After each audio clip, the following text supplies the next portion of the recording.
But that firing wasn't the end of your story because you chose to do what so many members of Congress, for instance, won't. You spoke out. You were willing to tell your story to the world, and you even testified. So I was asked to testify before members of Congress about what had happened with my firing. And unfortunately, I was asked to testify only in front of a bicameral group of Democrats. This, in my mind, was not a partisan issue. It's really an issue that should be concerning to all members of Congress. The fact that career experts are being fired for using their expertise to make recommendations consistent with public safety. But in any event, I was asked to appear at this bicameral spotlight hearing held by the Democrats, and I agreed to do that. And the hearing was scheduled to take place on a Monday.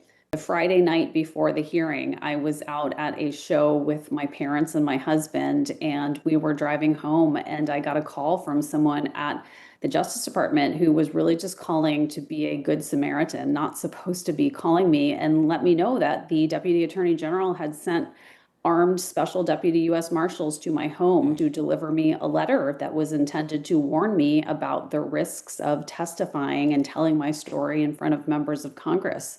That was obviously a very alarming development. It was very frightening for me and my family. And my teenager was actually home alone at the time that that happened. And thanks to the grace and kindness of this person who was willing to go out on a limb, we were able to get those officers turned around so that they didn't show up at my door at 10 o'clock at night when my child was home alone. And I could see at that point that, the leadership of the Department of Justice is serious about intimidating people into silence, but I wasn't willing to be silenced. I don't like to be bullied, and I went forward and I testified anyway on that Monday.